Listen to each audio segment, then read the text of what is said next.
আসসালামু আলাইকুম, welcome back to my channel একামাদের স্কুল। আজকে আপনাদের সাথে আলোচনা করব প্রথম প্রান্তিক মূল্যায়ন নমুনা প্রশ্ন 2025 শ্রেণী তৃতীয় বিষয় বিজ্ঞান প্রশ্ন নিয়ে।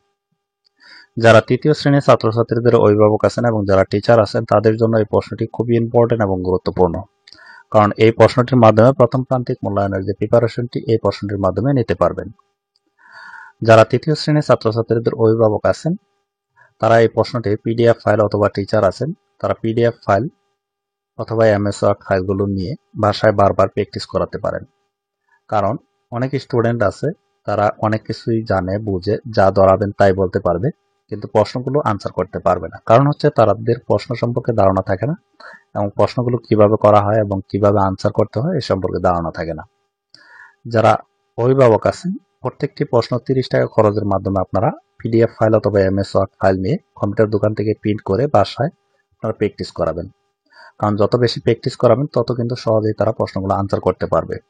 কারণ তাদের প্রশ্ন সম্পর্কে ধারণা থাকে না যে প্রশ্নগুলো কিভাবে করা হয় এবং কিভাবে আনসার করতে হবে এই সম্পর্কে ধারণা থাকে না। আর প্রশ্নগুলো কিভাবে আনসার করতেছে আপনারা সেটা দেখতে পারবেন এবং কোথায় ভুল করতেছে সেইটা কিন্তু সংশোধন করে দিতে পারবেন। কারণ পরীক্ষার হলে যদি তারা পরীক্ষা কিভাবে দিচ্ছে কিভাবে আনসার করলো সেই সম্পর্কে কিন্তু আপনারা জানেনও না এবং দেখেনও না। এর জন্য এই প্রশ্নগুলো বাসায় প্র্যাকটিস করাবেন, পরীক্ষার মতন নিবেন, যাতে তারা সহজেই প্রশ্নগুলো আনসার করে আপনাদেরকে দেখাতে পারে এবং আপনারা বুঝতে পারবেন যে আপনার ছেলে মেয়ে কিরকম পরীক্ষাগুলো দিবে সে সম্পর্কে কিন্তু আপনারা ধারণা হয়ে যাবে এবং তারা বুঝতে পারবে যে প্রশ্নগুলো কিভাবে কোন জায়গায় কিভাবে আনসার করতে হয় এই সম্পর্কে ধারণা হবে।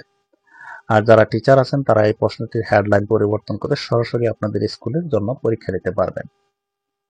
যারা নিতে চান প্রত্যেকটি প্রশ্ন 30 টাকা খরচের মাধ্যমে আপনারা নিতে পারবেন। যারা নিতে চান অবশ্যই কমেন্টে বলবেন, আমি হোয়াটসঅ্যাপ নাম্বার দিয়ে দেবো, সেখানে যোগাযোগের মাধ্যমে কিন্তু আপনারা পিডিএফ ফাইলগুলো অথবা এমএস ওয়ার্ড ফাইলগুলো নিতে পারবেন। আপনাদের সাথে প্রশ্নটি একটু শেয়ার করি, তাহলে বুঝতে পারবেন যে প্রশ্নটি আসলে কিরকম ইম্পর্টেন্ট এবং গুরুত্বপূর্ণ। প্রথমে বহু নির্বাচনী 10টি, এখানে আমি সঠিক আনসারগুলো বলবো না, কারণ এটি যেহেতু প্র্যাকটিসের জন্য দিচ্ছি। নিচের সঠিক উত্তরগুলো খাতায় লেখো। উদ্ভিদের সাধারণ অংশ কয়টি? এখানে 4টি অপশন, একটি আনসার করতে হবে সঠিকটি। এভাবে এখানে 10টি এমসিকিউ রয়েছে, মানে বহু নির্বাচনী রয়েছে। আমি সবগুলো বলবো না, কারণ বলতে গেলে ভিডিওটি লং হয়ে যাবে। আপনাদের সাথে একটু শেয়ার করি। এখানে মোট উদ্ভিদের কত শতাংশ সুপুষ্পক উদ্ভিদ?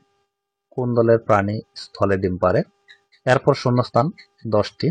মাটির উপর উদ্ভিদের প্রধান অংশ ড্যাশ, ফলের ভিতরে ড্যাশ থাকে, ফার্ন গাছের ড্যাশ নেই। এরপর আম এক ধরনের ড্যাশ উদ্ভিদ, উভচর প্রাণী ড্যাশ ডিম পারে, সাপ ড্যাশ উপর ভর করে চলে, পাখির দেহ ড্যাশ ঢাকা থাকে, শ্বাস নেওয়ার জন্য প্রাণী ড্যাশ ব্যবহার করে, আম ও কাঁঠাল ড্যাশকালীন ফল, ভাত ও রুটি ড্যাশ জাতীয় খাদ্য। এরপর বাম পাশের বাক্যাংশের সাথে ডান পাশের বাক্যাংশ মিল করা। এখানে বাম পাশে কিছু বাক্যাংশ দেওয়া থাকবে, ডান পাশে বাক্যাংশ দেওয়া থাকবে।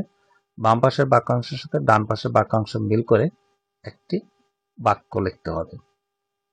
এরপর সংক্ষেপে উত্তর দাও, যে কোনো 15টির অধিক প্রশ্ন দেওয়া থাকবে, 15টি আনসার করতে হবে।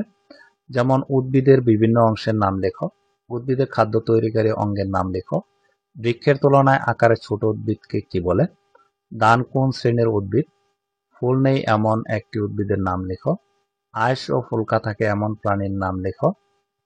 এরপর হচ্ছে ব্যাঙ কোন শ্রেণীর প্রাণী, কীটপতঙ্গ কোন ধরনের প্রাণী, দুটি মেরুদণ্ড প্রাণীর উদাহরণ দাও, সাপ কিসে ভর দিয়ে চলাফেরা করে, ফল ও শাকসবজি থেকে আমরা কি পাই, কোনটি সরাসরি পুষ্টি উপাদান নয়।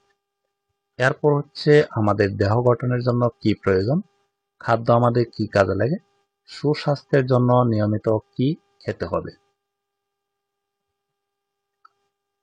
এরপর নিচের প্রশ্নগুলো উত্তর দাও 8টি, যে কোনো 5×40। গ্রীষ্মকালীন ফল কাকে বলে? 5টি গ্রীষ্মকালীন ও 5টি শীতকালীন ফলের নাম লিখো। স্বাস্থ্যকর খাদ্য কাকে বলে? 8টি স্বাস্থ্যকর খাদ্যের নাম লিখো। মেরুদণ্ড অমেরুদণ্ড প্রাণী কাকে বলে? 3টি মেরুদণ্ড অমেরুদণ্ড প্রাণীর নাম লিখো। সরিষাপ প্রাণী কাকে বলে? এদের বৈশিষ্ট্য লেখো। স্তন্যপায়ী প্রাণী কাকে বলে? 5টি স্তন্যপায়ী প্রাণীর নাম লিখো।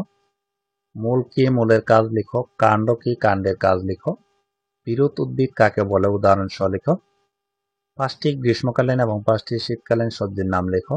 উভচর প্রাণী কাকে বলে? 5টি উভচর প্রাণীর নাম লেখো। এই ছিল আপনাদের তৃতীয় শ্রেণীর বিজ্ঞান যে প্রশ্নটি, সেটি আপনাদের সাথে শেয়ার করলাম। আশা করি প্রশ্নটি আপনাদের অনেক উপকারে আসবে। যারা তৃতীয় শ্রেণীর ছাত্রছাত্রীদের অভিভাবক আছেন এবং যারা টিচার আছেন তাদের জন্য প্রশ্নটি খুবই খুবই ইম্পর্টেন্ট। আর যারা এই প্রশ্নটি পিডিএফ ফাইল নিয়ে প্র্যাকটিস করাতে চান তারা অবশ্যই কমেন্টে বলবেন, আমি হোয়াটসঅ্যাপ নাম্বার দিয়ে দেবো। সেখানে যোগাযোগের মাধ্যমে কিন্তু আপনারা এগুলো 30 টাকা খরচের মাধ্যমে নিতে পারবেন এবং কম্পিউটার দোকান থেকে প্রিন্ট করে প্র্যাকটিস করাতে পারেন।